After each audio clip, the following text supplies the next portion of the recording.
अरे बहू रानी तो सारा सारा दिन कमरे में बंद रहती है, कोई काम भी नहीं। मैं तो बोर हो जाती हूँ, क्या करूँ।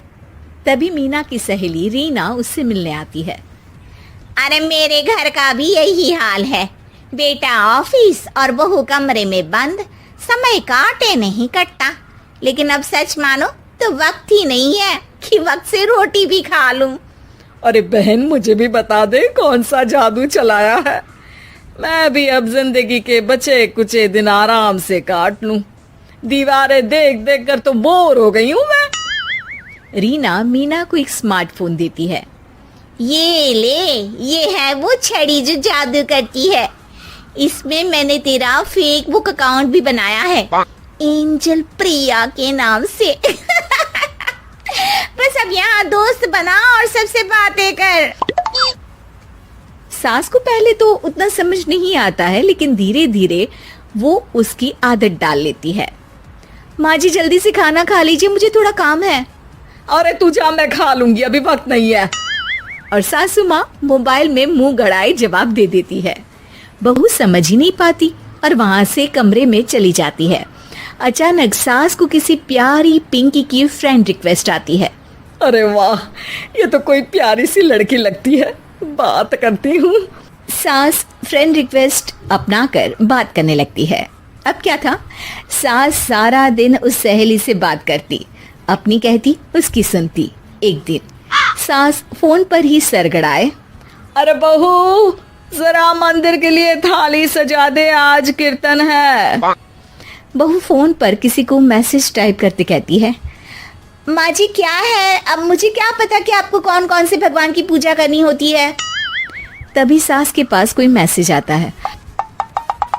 अच्छा अच्छा ठीक है, रहने दे, मैं ही कर लूंगी। अब मैंने मना थोड़ी ना किया है, कर देती हूँ मैं। अब मैंने भी बोला ना कि थोड़ी देर में बात करती हूँ, तो मैं ही कर लेती हूँ, तू जा अपने कमरे में। बहू वहां से चली जाती है। सास मंदिर पहुंचती है और मंदिर की सीढ़ियों पर बैठकर सास फोन पर लिखती है, अरे मेरी बहू सारा दिन अपने कमरे में बैठी रहती है।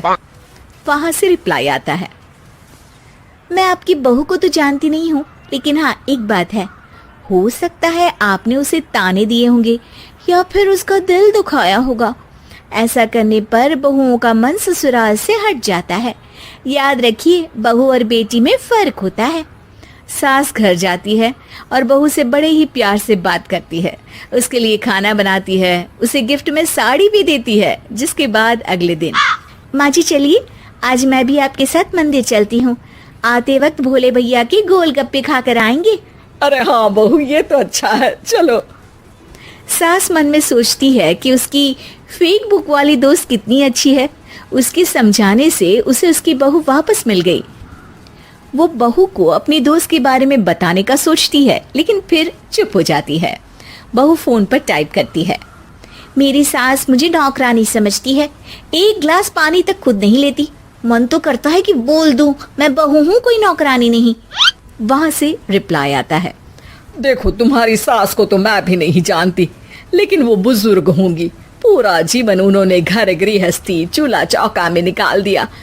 और फिर तुम ये भी मत भूलो कि जिस पति पर तुमको इतना गर्व है, उसे भी शिक्षा उन्होंने ही दी है। तो जिसने तुम्हें इतना दिया, क्या तुम उनकी थोड़ी सी सेवा नहीं कर सकती? बहू भी अगले दिन से सास का सारा काम करती, उनके पैर दबाती, उनका ख्याल रखती, उनके साथ घूमने जाती। एक दिन सास, बहू ये लो मेरा हीरे का हार, पहले तो सोचा था कि अपनी बेटी को दूंगी, लेकिन आज जब मेरे हाथ पैर में दर्द था तो तुम मेरा साथ दे रही थी। समय पर खाना पानी देकर तुमने ही मेरा बुढ़ापे में साथ दिया। उसके हिस्से का बहुत कुछ मैं उसे दे चुकी हूँ, लेकिन ये अब तेरा। बहू तो ये देखकर खुशी से उछल ही जाती है। वो सास को गले लगाकर कहती है, माँ जी आप सच में बहुत अच्छी है, भला हो उस एंजल प्रिया का जिसने मुझे आपसे वापस मिलवा दिया, वरना मैं तो हमेशा आपको गलत ही समझती। मैं तो सोचती थी काश वो एंजल प्रिया मेरी सास होती। क्या नाम लिया बहू? एंजल प्रिया तेरी फेसबुक फ्रेंड है? हाँ माँ जी, वो बहुत अच्छी है, उन्होंने ही मुझे बताया कि सास की कीमत क्या होती है। अरे बहू, कहीं तू प्यारी पिंकी तो नहीं? जी माँ जी, मैं ही हूँ प्यारी पिंकी। क्यों? सास बहू को गले लगाकर कहती है। मैं भी यही सोचती थी कि काश प्यारी पिंकी मेरी बहू होती। शुक्रिया बहू। सासू माँ, शुक्रिया तो हम दोनों को फेसबुक और सोशल मीडिया का करना चाहिए, जिसने हम दोनों को एक दूसरे से दिल से मिला दिया। अब तक दोनों को समझ आ गया था कि जो खुशी वो बाहर ढूंढ रहे थे, सच में तो वो उनके घर में ही थी।